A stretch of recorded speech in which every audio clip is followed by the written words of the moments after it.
A few years back, me and a friend went on a little urbex adventure, and what we encountered?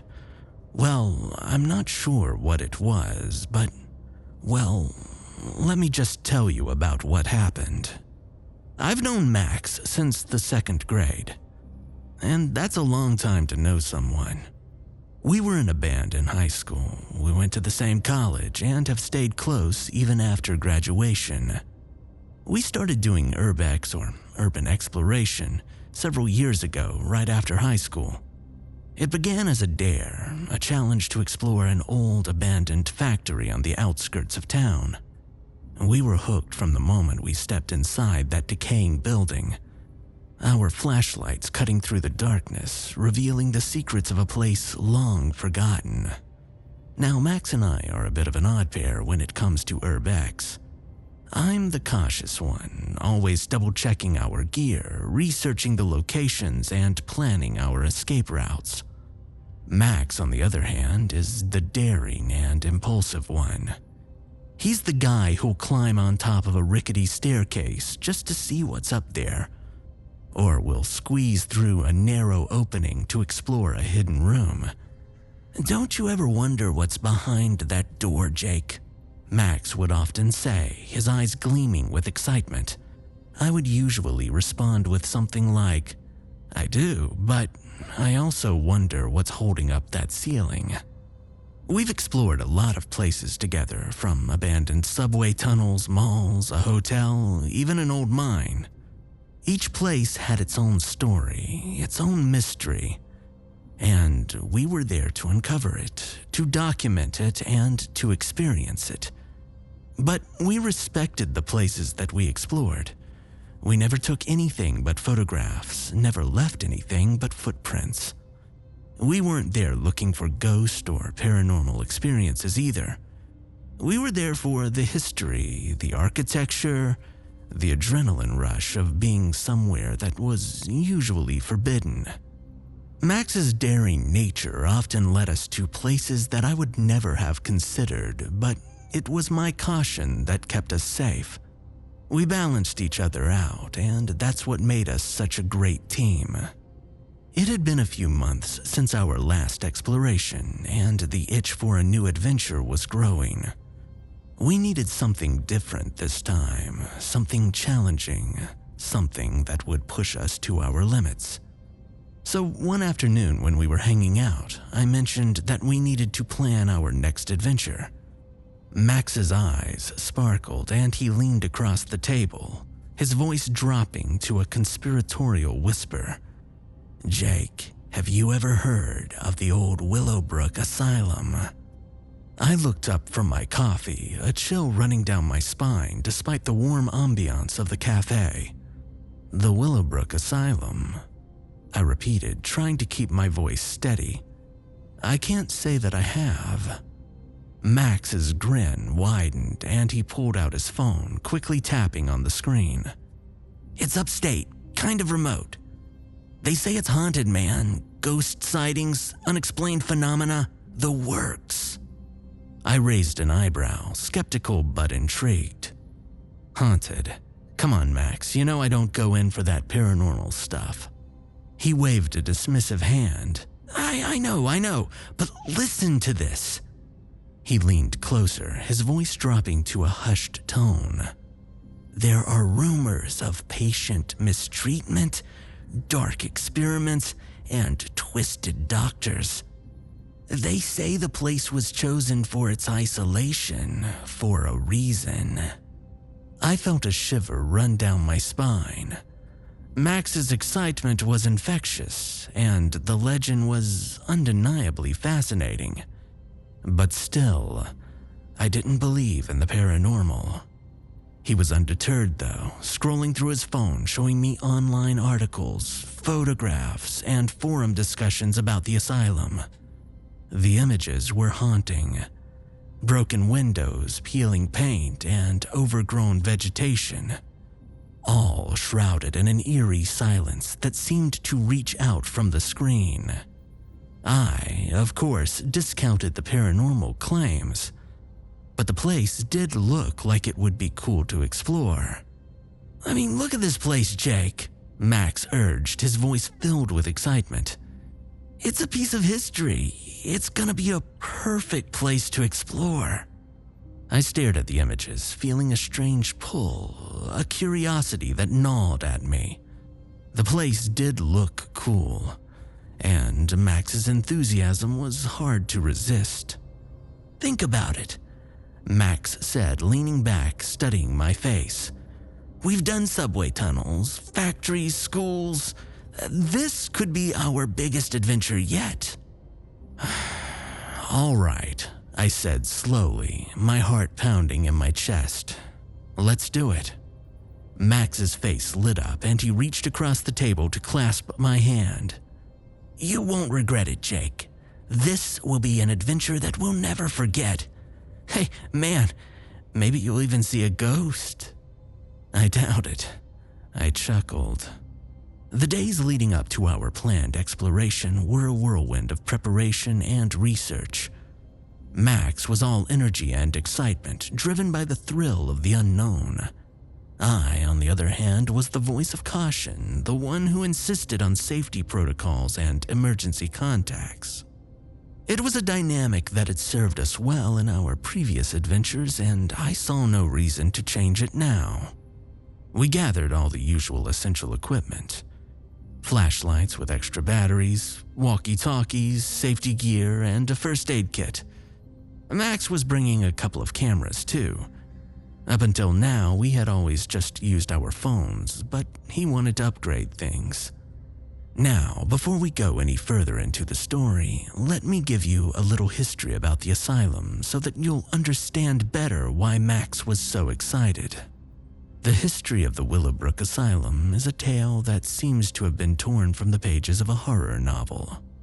It was opened in 1913, nestled deep in the upstate woods, far from prying eyes.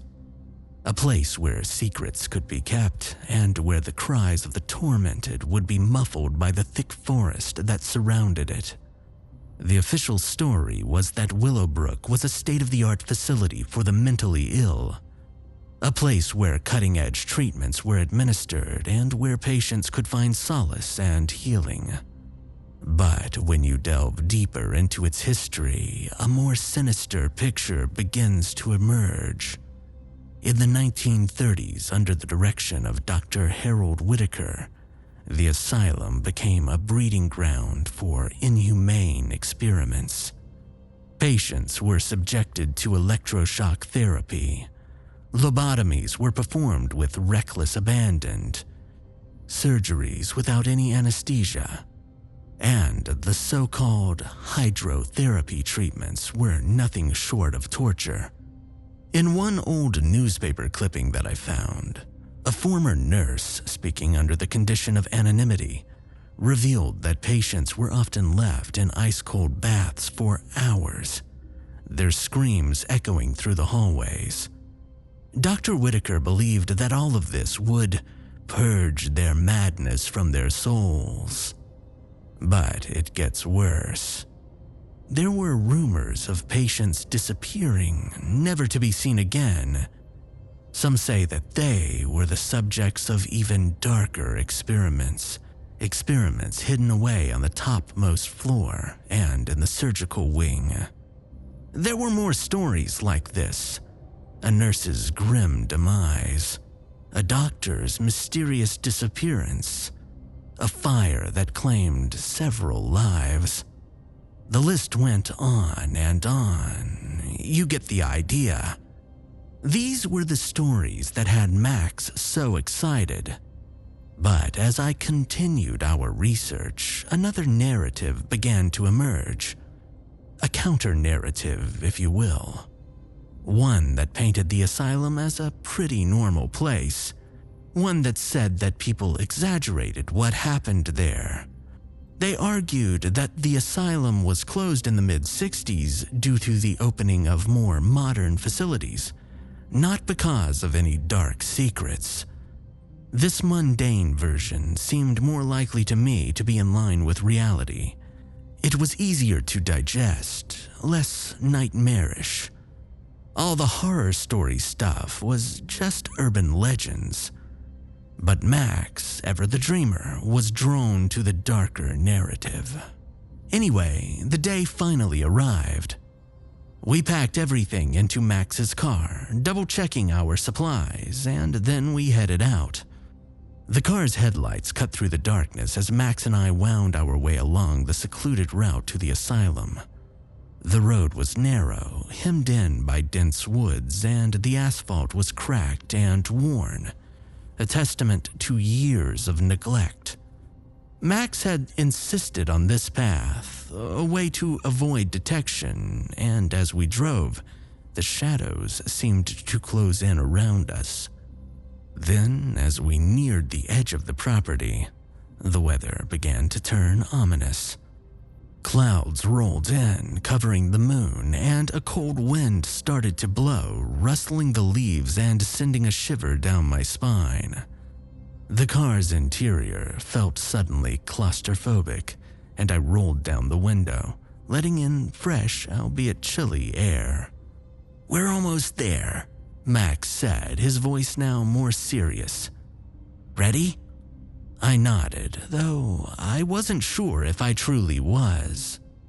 We reached our destination, and Max parked the car in a hidden spot near the asylum, carefully chosen to keep it out of sight. The engine's hum died away, leaving us in silence, the only sound the wind whispering through the trees. I looked at Max, and for a moment I saw a flicker of doubt in his eyes. But it was gone as quickly as it had come, replaced by determination. "Let's do this," he said, his voice firm. I took a deep breath, steeling myself. "Let's do this," I echoed. We got out of the car, our flashlights in hand, and as we made our way to the asylum, I couldn't shake the feeling that we were being watched. The first sight of the asylum was something that I'll never forget. Max and I had been walking for what felt like miles through the dense forest, guided only by the dim lights of our flashlights and the distant rumble of thunder. The path had been overgrown and neglected, a fitting entrance to a place that the world had long since left behind. As we emerged from the trees, the asylum loomed before us, its imposing structure silhouetted against the dark sky. The building was a hulking mass of brick and stone, its windows shattered and gaping like hollowed eyes. Vines and weeds had climbed the walls, creeping and twisting their way into every crack and crevice. A dark and foreboding presence. Though I didn't believe the dark stories about the place, I still felt spooked.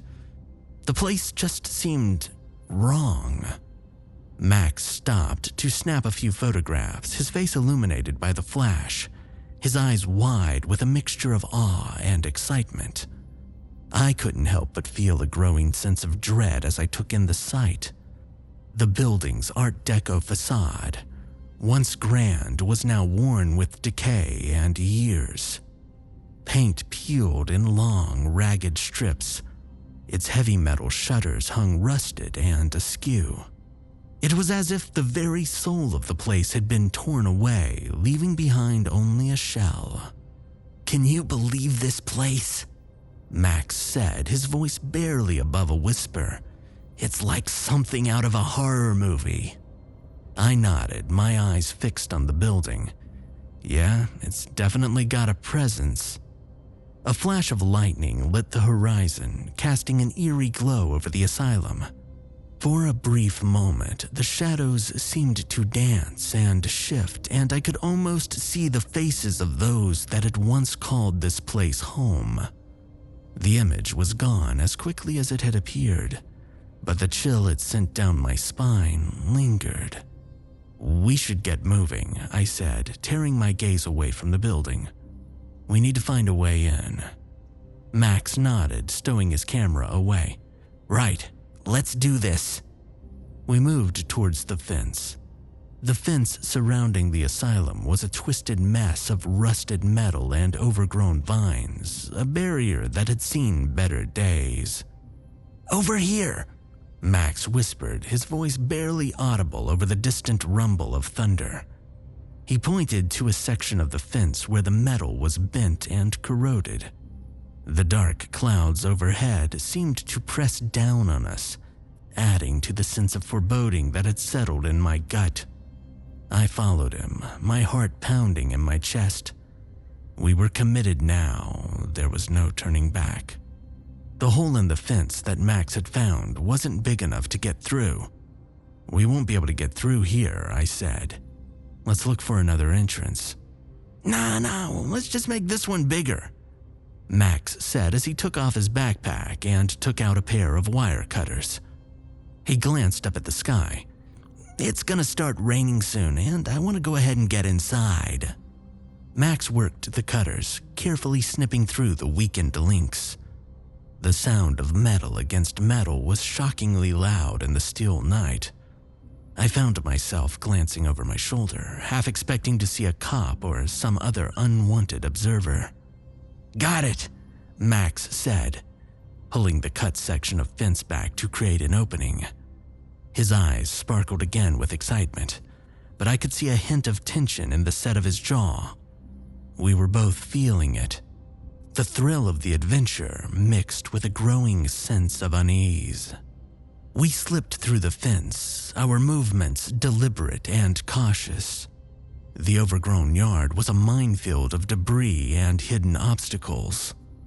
Broken glass and gravel crunched underfoot, and the wind whistled through the tall grass. The wind had picked up, and I could hear the distant rumble of thunder growing closer. "You know, this storm's actually a good thing," Max said. "It'll make it less likely that people are out here or that they see our lights." "Who's gonna see our lights?" I asked, confused. "Well, the cops come up here sometimes and drive by. That's why I insisted that we come through the back," Max explained. We reached a side entrance, hidden from view by the twisted branches of a few dead trees. Max pulled out a crowbar that we had brought, and he set to work prying open the door with grim determination. The door creaked open, exposing the shadowy interior of the asylum. "Ready?" Max asked, his voice barely above a whisper. I took a deep breath, feeling the weight of what lay ahead. "As I'll ever be," I said, switching on my flashlight. The beam cut through the darkness, illuminating the peeling wallpaper and cracked floor tiles. We stepped through the door. The moment we stepped into the dark, musty interior of the asylum, a chill once again ran down my spine. The air was thick with a strange metallic odor, and the remnants of medical equipment lay strewn about, covered in dust and decay. Tattered curtains hung limply from broken windows, swaying gently as if disturbed by some unseen presence. "It's just the wind," Max said. "I know," I said. Max was already several steps ahead, his flashlight beam dancing across the walls, revealing more peeling paint and graffiti. His excitement was palpable, a stark contrast to the growing apprehension gnawing at my insides. "Look at this place, Jake," Max exclaimed, his voice echoing through the empty halls. "Can you imagine what went on here? The stories these walls could tell." I forced a smile, trying to match his enthusiasm, but my eyes were drawn to a rusty gurney. Its leather straps were frayed and worn. "Yeah, it's something," I replied, my voice betraying a hint of unease. Max turned to me. "Come on, don't tell me you're getting spooked already. We've barely even scratched the surface." I shook my head, pushing away the irrational fear. No, it's just that this place feels different. There's something about it." Max laughed, clapping me on the back. "That's the thrill, my friend." I hesitated, glancing down the dark corridor that led to the stairwell. "Are you sure about this? I mean, maybe we should just stick to the lower floor." Max's face fell and he studied me for a moment. "You're not backing out on me, are you, Jake?" No, of course not," I stammered, feeling a pang of guilt. "It's just, I don't know, like I said, something feels off." Max's expression softened and he put a reassuring hand on my shoulder. "Hey man, we've got each other's back, right? Yeah, and we've got these." He pulled out the walkie-talkies, handing one to me. "We can communicate if we need to, though I don't know why we'd need to because we're not gonna split up, right?" I took the walkie-talkie, testing it. My voice crackled through the other speaker. Okay, we're not splitting up, Max. We're sticking together." He grinned, his confidence returning.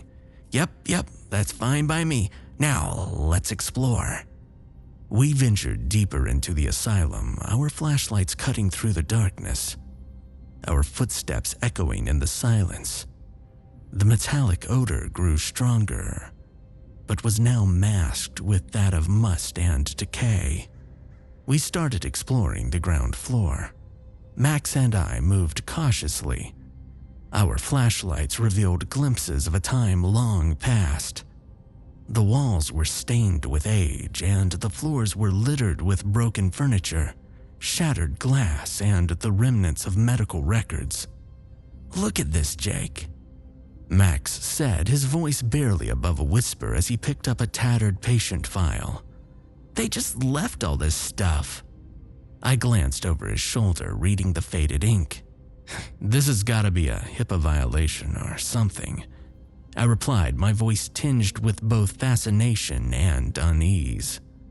"But imagine what this place was like in its prime," I said, looking at one of the nearby pillars. It, like the exterior, was very ornate. Max grinned, snapping a photograph of the file. "A place of healing turned into a place of horror. It's got a poetic ring to it. I mean, imagine the lives that were changed here," Max mused, his voice filled with a strange reverence. "Or ended," I added. We continued our exploration, the silence of the building occasionally broken by distant creaks and unsettling sounds.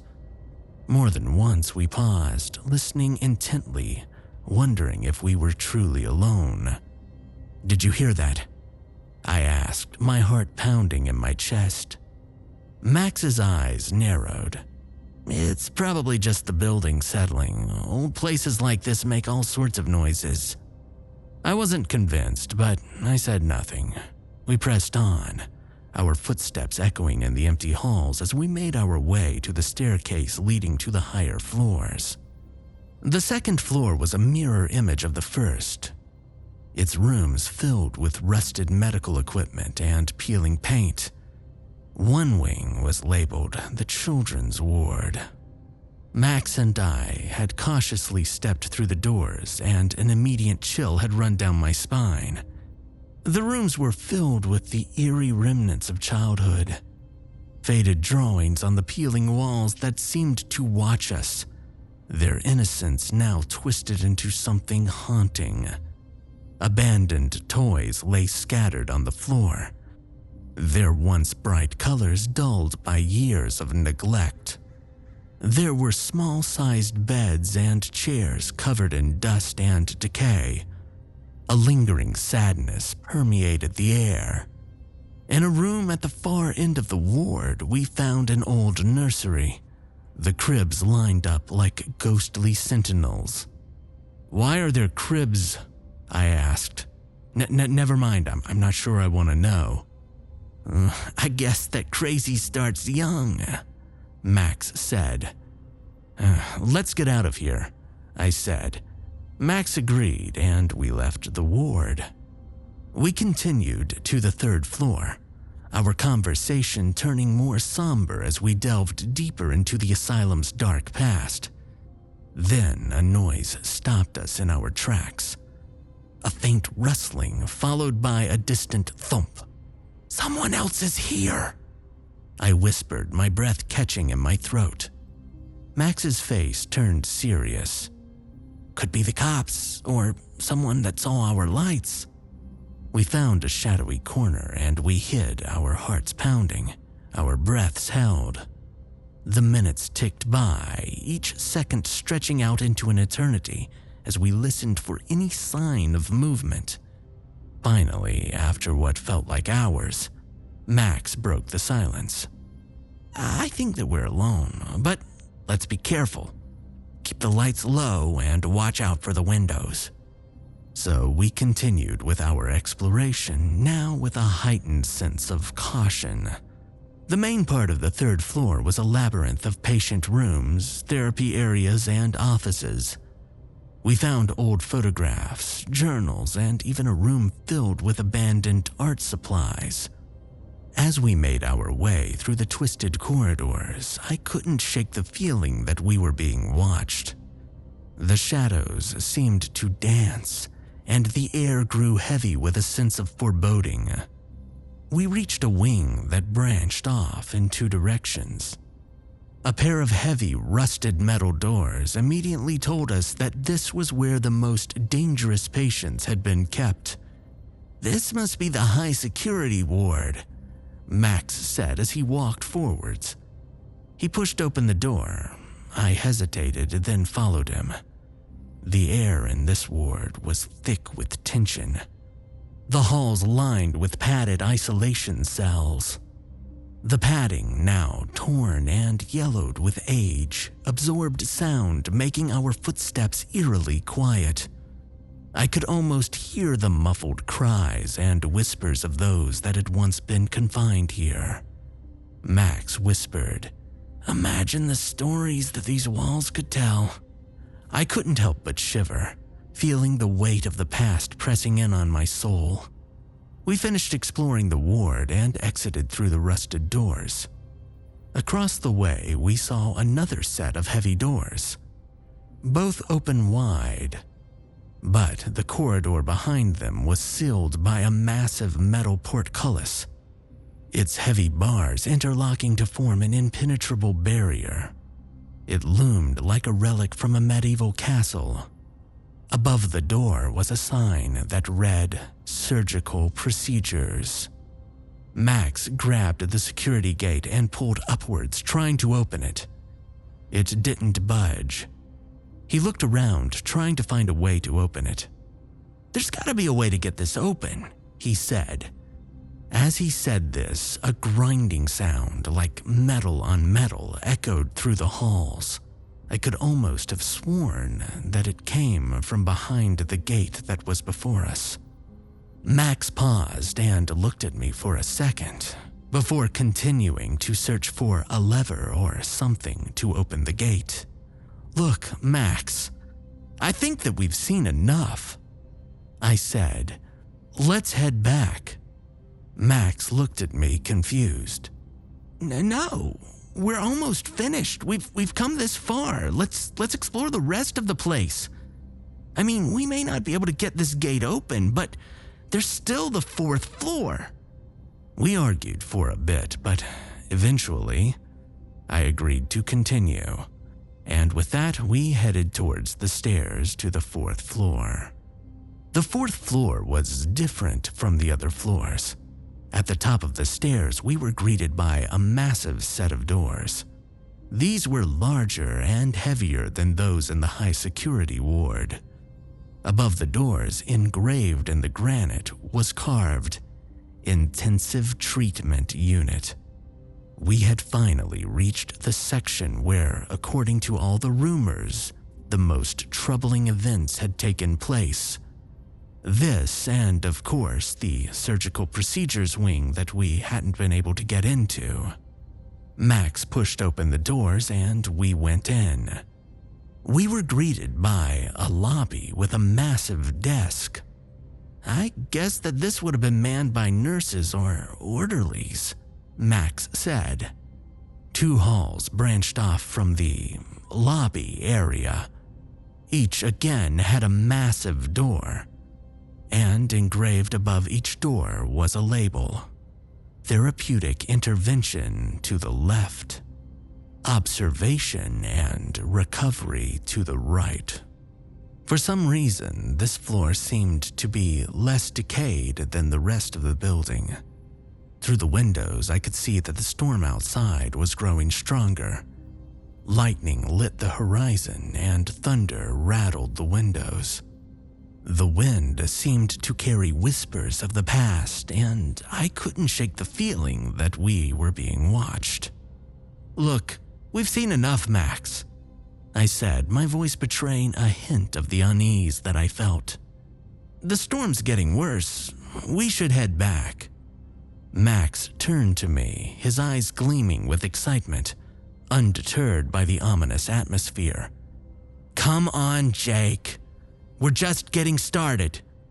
We've come this far, and we can't turn back now." I glanced out a shattered window, watching the lightning flash across the dark sky. The storm was indeed intensifying, and the asylum seemed to be reacting to it, creaking and groaning as if in pain. "Max, I'm serious. This place, it's different than the other places we've explored. Can't you feel it?" Max's grin faded slightly, but his determination remained. "Okay, look. We'll cover more ground if we split up. I'll check out the therapeutic intervention wing, and you can check out the observation and recovery wing. Then we'll meet up back here, and if we've found a way, then we'll go explore the surgical wing together. I mean, there's got to be a way to get in there. Anyway, we'll be done in no time, and we'll have seen every inch of this place. Don't you want to do this right?"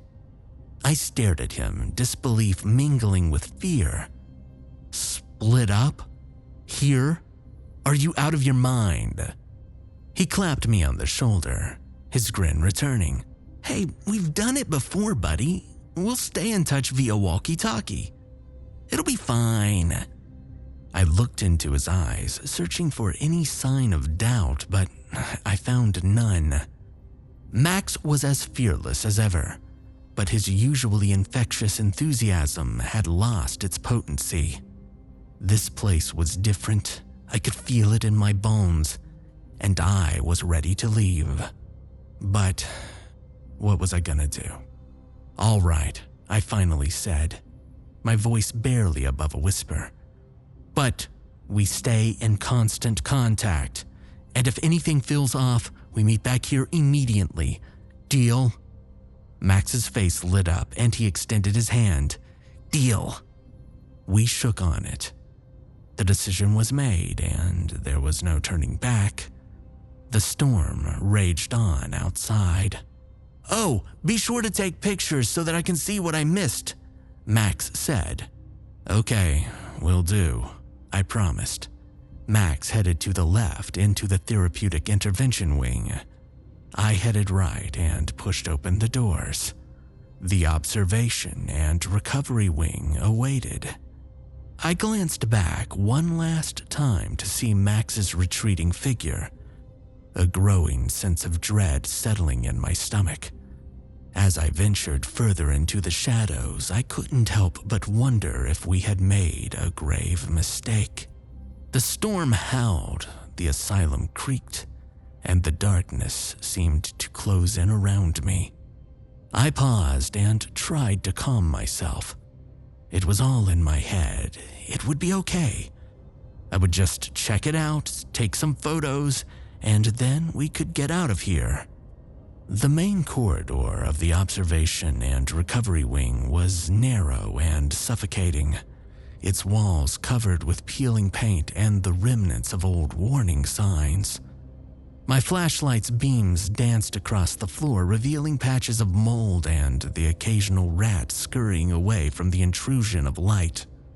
In the dusty air, I could almost hear the echoes of screams that once filled these halls. Max's voice crackled through the walkie-talkie, a distant reminder of the world outside of this place. "How's it going, Jake? Anything interesting?" he asked. "Nah, just the usual," I replied, trying to keep my voice steady. You know, old furniture, the ghost of the past. I could hear the smile in his voice. Don't let your imagination run wild on you. I continued on exploring the wing.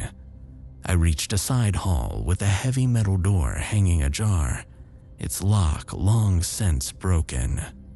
A sign by the door read, "Solitary confinement cells." The darkness beyond the door seemed to beckon, and I stepped inside. The cells were small and cramped, each one a tiny world of suffering. Worse than the high security wing, I thought. The walls of the cells here were covered in scratches and drawings. Some of them were eerily childlike. Others were twisted into shapes that defied comprehension. I found myself drawn to them, my mind trying to decipher the stories that they told. In one cell, I discovered a series of drawings, each depicting a face, each one more distorted and grotesque than the last. The eyes were wide and staring, the mouth twisted into a scream that seemed to reach out from the paper. I felt a chill in the air, a whisper of something unseen, but I shook it off, telling myself that it was just the product of my clearly overactive imagination. Yeah, that was what I was going to go with. I moved on, exploring each cell, taking photographs for Max and also for myself. The history of this place was a dark and twisted tale, and I could feel it seeping into my bones. The patient records I found at the orderly station were a testament to the inhumanity that once thrived here. Treatments that could not be described in any way as therapeutic. Patients that were driven further into their madness. Their lives reduced to mere footnotes in a forgotten chapter of history. As I read through the files, I couldn't help but feel a growing sense of unease. The words seemed to leap off of the pages, painting a picture of a place where sanity was a rare commodity, even among the staff. And it seemed as pain was the currency of existence here. I found myself glancing over my shoulder, half expecting to see the specters of the past watching me. A faint whisper reached my ears, a soft, sibilant sound that seemed to come from nowhere and everywhere at once. I froze, my heart pounding in my chest, my breath catching in my throat. I strained to listen, but the sound was gone, replaced by the distant rumble of thunder. As I continued my exploration, I couldn't shake the feeling that I was not alone, that the eyes of the past were watching me, waiting for the moment when I would let my guard down. "It's just your imagination," I muttered to myself, feeling a cold breeze on my neck. "It's just your imagination." I had just finished examining the scratches on the walls of another one of the solitary confinement cells, my mind reeling from the eerie drawings and the cold breeze that seemed to whisper my name. I was about to call Max on the walkie-talkie when I heard a soft shuffle behind me. Turning, I found Max standing in the doorway, a grin on his face. "Hi," he said. He smiled and waved. I laughed nervously, trying to shake off the unease.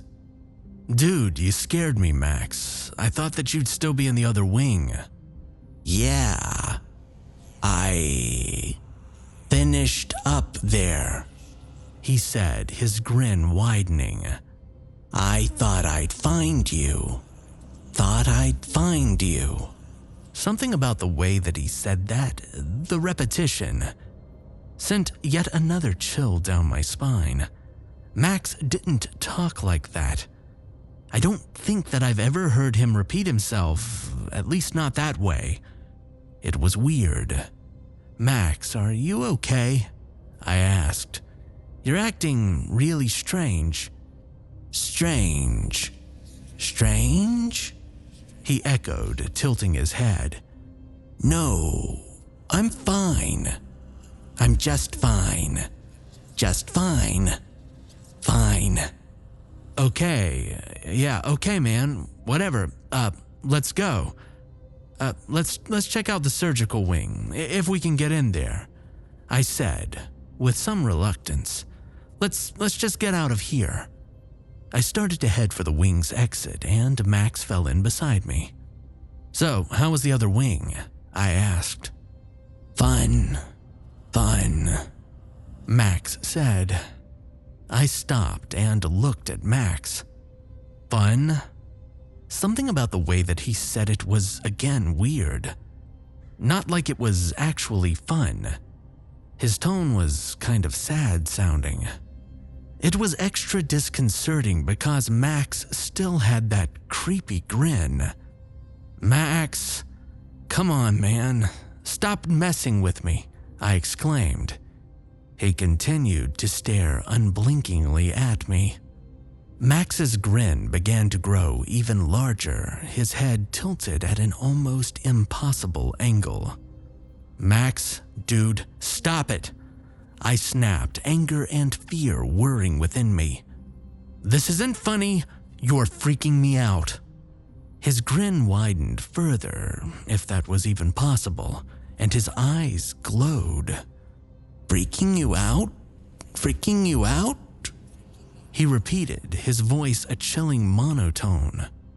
Yeah, stop it, I screamed. He took a step closer, his grin now a terrifying rictus, his glowing eyes burning into mine. Stop it, stop it, he whispered, his voice a cold, mechanical hiss. All right, that's it, I'm leaving. Forget the other wing, I'm done. I headed towards the exit. I didn't understand why, but for some reason, Max had decided to act like an idiot. He knew that I was nervous and that I wanted to leave, and he was choosing to do this just to creep me out even more. I was done with it.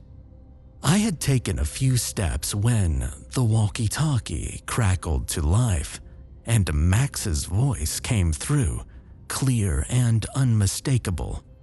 Jake, where are you? I found something interesting here. You've got to see it. My heart stopped. I turned to look at the Max who was now back beside me, his grin now twisted into something unnatural, his eyes glowing with a malevolent light. And I mean literally glowing. The realization hit me like a punch to the gut. This wasn't Max. This was something else, something dark, something terrifying. Who are you? I stammered, my voice barely above a whisper. The thing that looked like Max tilted its head, its grin widening almost to its ears. Don't you recognize me, friend? It said, its voice a chilling mimicry of Max's, but still not right. I stumbled back, my mind reeling. The walls seemed to close in on me and the air grew cold. I felt a presence, a weight in the room, something evil. What are you? I demanded. The entity's appearance became more distorted, its face contorting into a grotesque mask. It finally blinked. I'm your friend, it whispered, its voice a blend of many, a symphony of suffering and madness. I felt faint, my legs threatening to give way. But terror drove me, a primal urge to escape this nightmare. I backed away, my eyes locked on the thing that had taken Max's form. You're not real, you're not real, I muttered more to myself than to it. You can't be real. It laughed, a sound that sent shivers down my spine. I'm real. I'm real. Really real. Real. I couldn't take my eyes off it. I couldn't shake the feeling that I was trapped in a walking nightmare. I stumbled back. Then I turned and ran, my heart pounding, my breath ragged. As I sprinted down the corridor, the thing's laughter echoed behind me. It was Max's laugh, but it wasn't. It was twisted, and it echoed through the dark halls of the asylum like a nightmare that I couldn't wake up from. Don't run, friend. It called, its voice a twisted parody of Max's. Don't run, friend. Don't run, friend. Its words repeated over and over, each time more chilling than the last. But I ran. I ran as if the devil himself were at my heels because, for all I knew, he was. My mind was a whirl of terror and confusion, my heart pounding in my chest. I had to find Max, the real Max, and I had to get out of this place. The hallways were a maze of shadows and decay. I stumbled over debris, my flashlight's beam dancing wildly as I tried to find my way. The entity's footsteps behind me were growing closer. I could feel its presence, a cold, malevolent force that wanted something from me, something that I couldn't understand. It moved slower than me, but still was gaining. It knew these halls, and I didn't. I fumbled for the walkie-talkie, my hands slick with sweat. "Max!" I gasped, my voice cracking with terror. "Max, where are you? Something's here. Something's following me. We need to meet at the stairs now." There was a pause, and then Max's voice came through, calm but concerned. Jake, what's going on? What do you mean something's following you? I didn't have time to explain.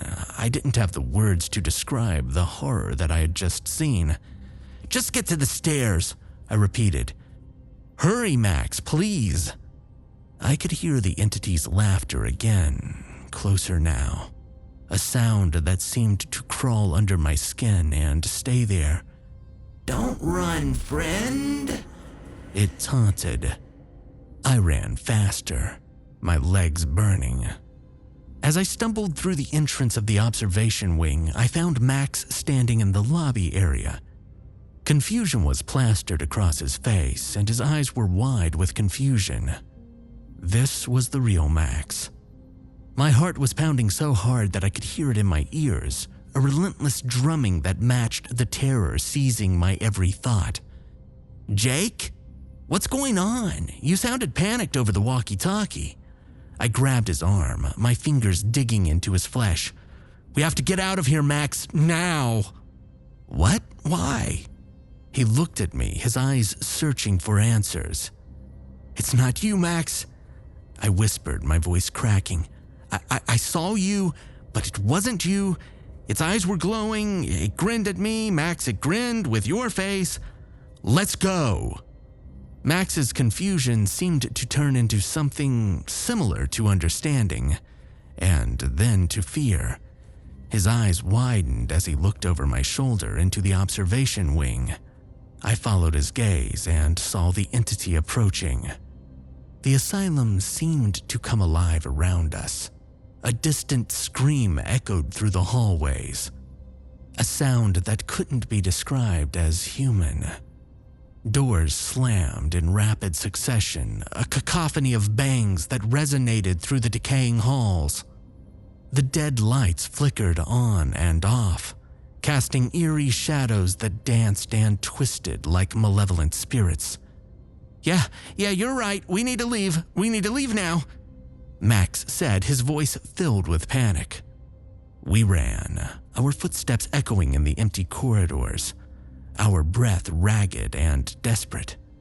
The entity's screams grew louder as it continued its pursuit of us. "Don't run, friends." I glanced back, half expecting to see that twisted version of Max following us, its eyes glowing with malevolent glee.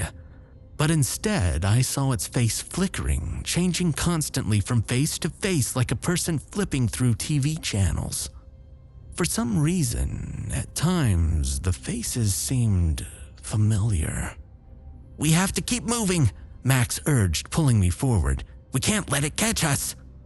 I nodded, my mind reeling, my body driven by pure adrenaline. The realization that we were being hunted by something supernatural something that had taken Max's form.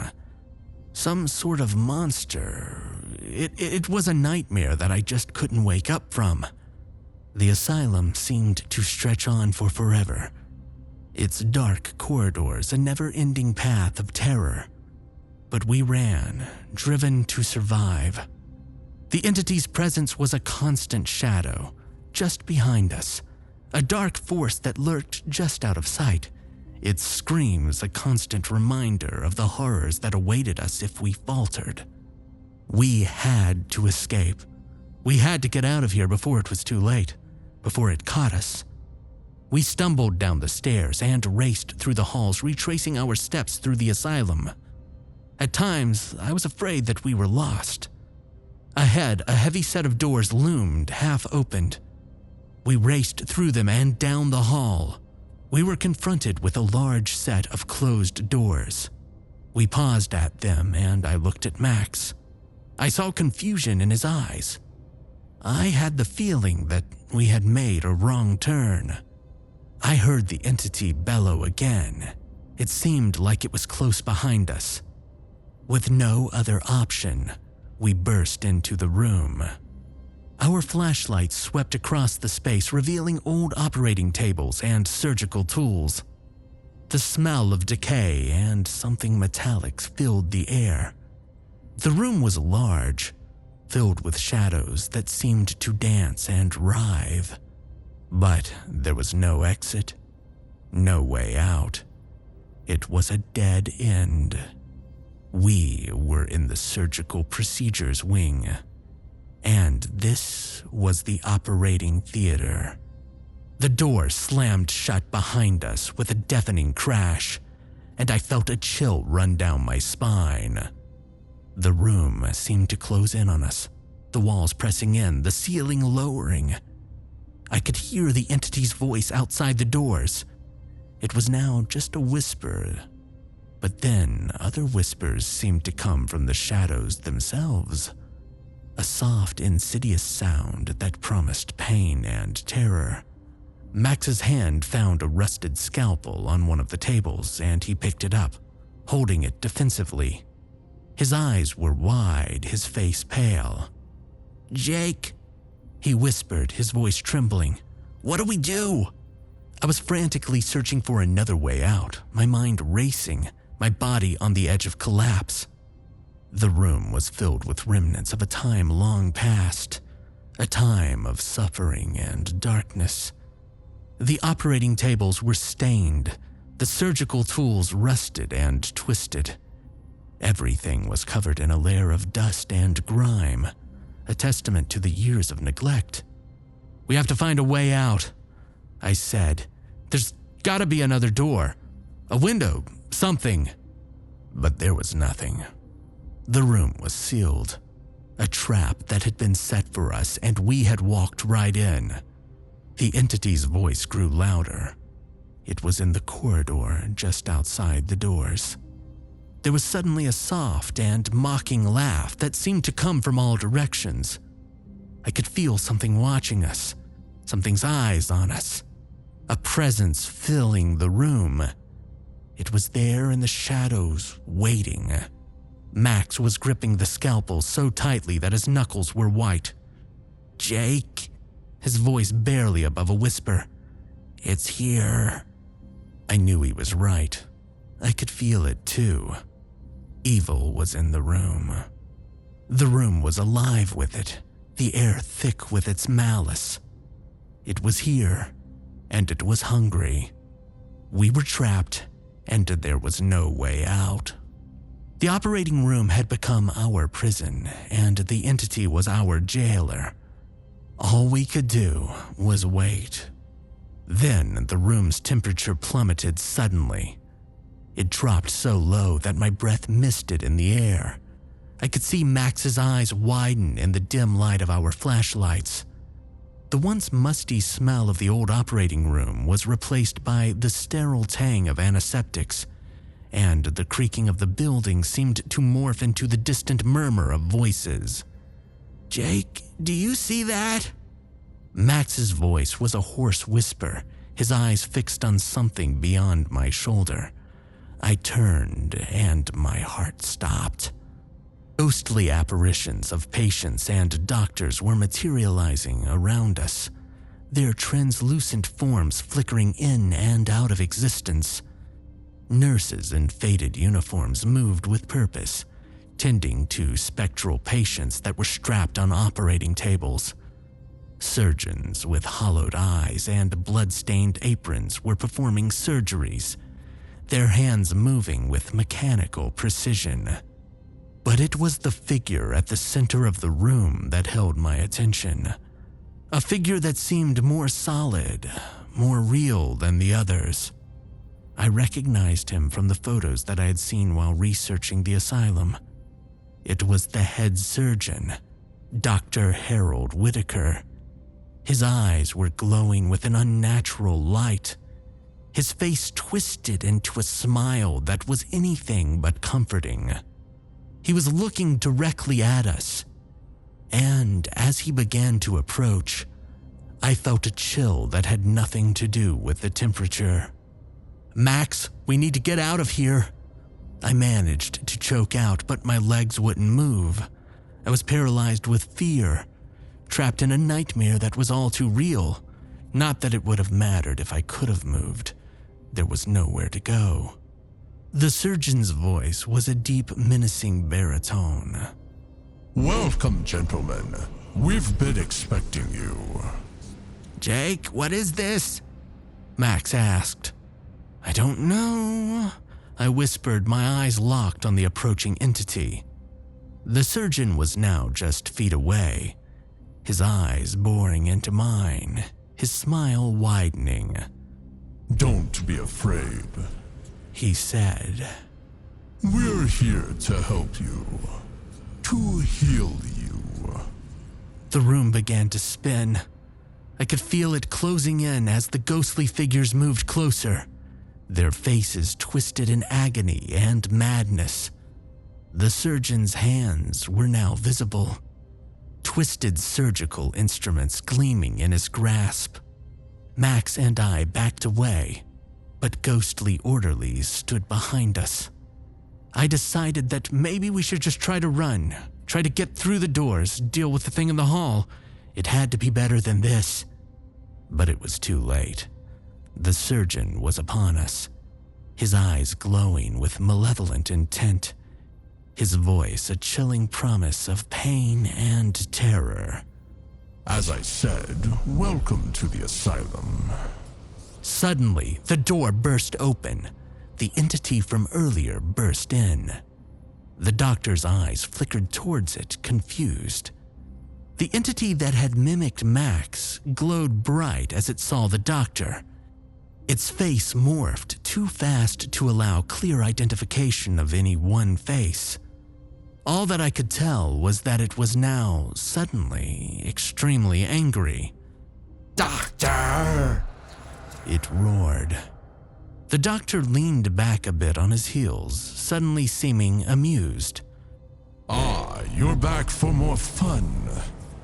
Don't worry, we can fix you," he said to it. As he finished speaking, he motioned to his ghostly assistants, and the phantom nurses and orderlies rushed towards the flickering entity. Before they could reach it, it charged towards the doctor. It flew past me and Max and collided with the doctor. The phantom surged after it, grabbing it, attempting to pull it away from the doctor. It raged, fighting them viciously. Suddenly, its eyes met mine. It looked to Max and then back to me. Run, friends! It screamed. I didn't have to be told twice. We bolted through the door and out the surgical wing. The flickering phantom continued its cry. Run, friends! Run! Run! Run, friends! Run! It cried over and over.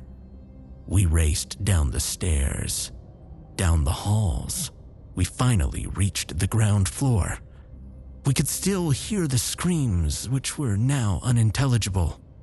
Horrific shrieks that sounded like hundreds of voices screaming in agony. We crashed through the door and we raced towards the hole in the fence. The wind howled a mournful cry. It had begun to rain. The trees swayed violently, their branches reaching out like skeletal fingers. Lightning flashed across the sky, illuminating the twisted landscape in stark, terrifying detail. We reached the fence and squeezed through the hole. It caught my shirt and tore it, biting into my skin. I didn't care. I pushed forward, following Max. "Come on, Jake!" Max yelled, his voice barely audible over the wind. "We've got to get to the car!" I followed him, my flashlight's beam dancing wildly as I tried to keep up. Max reached the car first, fumbling in his pockets for his keys. His hands were shaking, his face pale and drawn. I could see the panic in his eyes, a mirror of my own fear. He cursed as he dropped the keys. They clattered to the ground, lost in the darkness. "Max, hurry!" I shouted. I can't find them!" Max cried, his voice rising in desperation. "Help me, Jake!" I joined him, my hands scrabbling in the wet grass. The wind was now a constant roar. "Got him!" Max exclaimed, triumph in his voice. He fumbled with the car door, his movements clumsy and frantic. "Get in!" he yelled, and again, I didn't need to be told twice.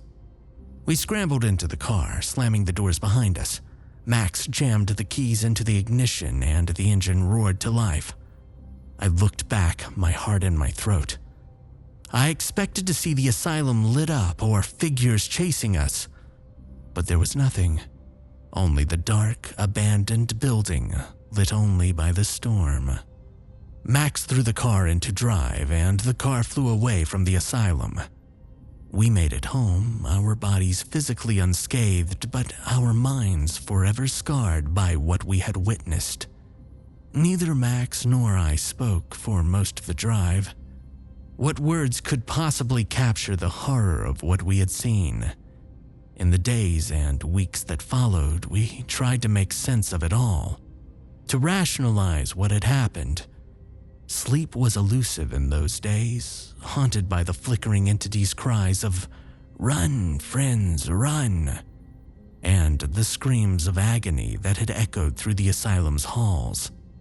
We sought professional help, we attended therapy, but the memories were etched too deeply, the terror was too raw. That was the last time that Max and I went exploring. The thrill of discovery, the joy of uncovering hidden secrets, it had been replaced by a fear that lingered, always lurking in shadows. Me and Max remained best friends. As for the flickering entity that saved us, I find myself thinking of it often, hoping that it didn't suffer too much at the hands of the doctor and his ghostly minions. It was a lost soul, or souls caught in a never-ending nightmare. I wish for its peace, for an end to its torment.